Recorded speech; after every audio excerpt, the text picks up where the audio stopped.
मैं सारे अपने सभी 9 हलकों के लोगों का, मेरे बड़े बुजुर्गों का, भाइयों बहनों का बहुत धन्यवाद करती हूँ। बहुत समर्थन मिला है, बहुत आशीर्वाद दिया है और मैं उनको बताना चाहती हूँ हमेशा ईमानदारी के साथ काम किया है अपने प्रगति के लिए, अपने हलके के, और आगे भी इसी प्रकार से ईमानदारी से प्रगति करेंगे, गांव-गांव में काम करेंगे। जनता के बीच जाकर समर्थन आपको मिल रहा है? बहुत ज़्यादा, जैसे आपने देखा आज कितने हज़ारों लोग निकल के आए थे, 9 हलकों के लोग, और बहुत उत्साह था। इतनी गर्मी में लोग आए और काम छोड़ के आए, तो बहुत बड़ी बात है। मैं उन सब का बहुत धन्यवाद भी करती हूँ। हाँ जी, किस पार्टी से आप मुकाबला मानते हैं? काफी उम्मीदवार मैदान में हैं। देखिए, चुनाव है, सारी पार्टियां लड़ रही हैं, तो चुनाव तो मुकाबला है ही अपने आप। तो बीजेपी तो बिजली पानी रोजगार छोड़ के सिर्फ राष्ट्रवाद को आगे बता रही है। हाँ जी, राष्ट्रवाद को बिजली पानी क्योंकि उनके पास अपने कोई उपलब्धियां और है ही नहीं। उन्होंने जनता में रह के कोई काम नहीं किया, तो इसलिए लोगों के सामने सारी बातें कर रहे हैं इधर उधर की।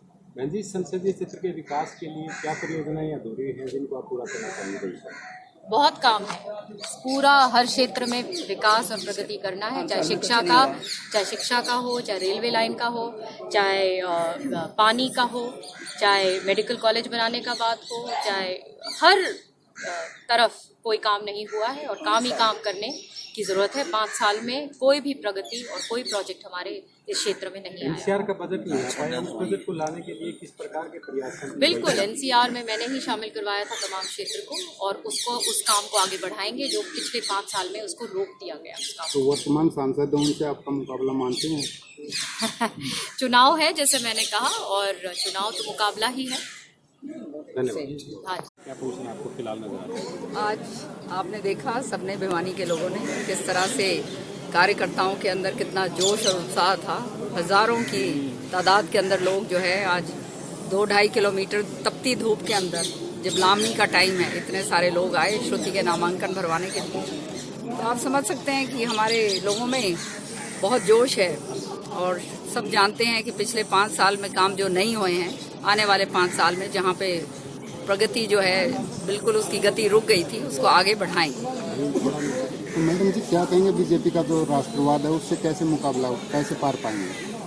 बीजेपी के सब जुमले हैं, और 5 साल में बीजेपी ने जुमलों के अलावा कुछ दिया नहीं। लूट खसोट, जुमले और झूठ, ये बीजेपी की उपलब्धि है। और जब उनके पास कुछ रहा नहीं तो अपना रिपोर्ट कार्ड जब है उसके अंदर क्या बोलें, तो इस तरह की बात जो है वो करते हैं। और सारे जनता जान गई है कि आज जो है 5 साल के बाद जो हालात हमारे भिवानी के अंदर हुए हैं, एक हमारे को कोई भी प्रोजेक्ट नहीं दिया गया। श्रुति ने जहाँ पे काम छोड़ा था वहीं का वहीं रहा है, बल्कि एक और खराबा हुआ है। आज जो है इतना बुरा हाल हो रहा है भिवानी का, हम और पिछड़ गए हैं। तो हमारा ये संकल्प है कि आने वाले समय में श्रुति जीत के जब निकलेगी तो वही प्रगति जो है जैसे हमने शुरू करी थी उसको आगे भी उसको बढ़ाएंगे। सांसद 2.5 साल बाद उनका ये इस लायक नहीं है, फिर भी चुनाव में वो कहाँ तक मुद्दा बन पाया? देखिए, ये अजीब कहानी है कि सांसद साहब जो हैं वर्तमान, उन्होंने हाथ खड़े कर दिए और कहते हैं मैं इस लायक नहीं हूँ, मेरी चलती नहीं है, और पर फिर भी जो है मेरे को किसी और के नाम की वोट दे दो, मैंने काम तुम्हारा करना नहीं है, ना मेरी चलनी है और ना मैं इस लायक हूँ। उसके बाद भी अगर वो सोचते हैं कि लोग जो हैं इतने बावले हैं और लोग जो है हमारे इतने भोले लोग जो हैं कि उनको समझ नहीं है, तो वो फिर मेरे ख्याल में वो जो है किसी तरह से बहुत भारी उसमें हैं, उनको समझ नहीं आ रही कि लोग जो हैं अब समझदार हो गए हैं और आने वाले समय के अंदर वोट जो है वो विकास की होती है, वोट होती है काम की, वोट होती है आगे के इलाके की बढ़ावे की। जो सांसद खुद कहते हैं मैं इस लायक नहीं हूँ, मेरे से काम हो नहीं सकता, मैं काम करने लायक नहीं हूँ, तो वो क्या काम करवाएगा? तो जनता को इस बात को समझना है, और मैं समझती हूँ समझेगी जनता।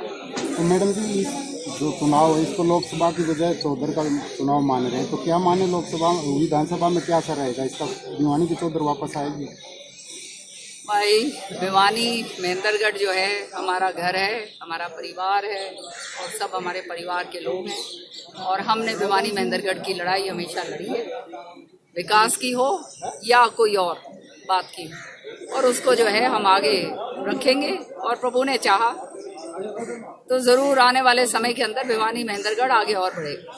धन्यवाद।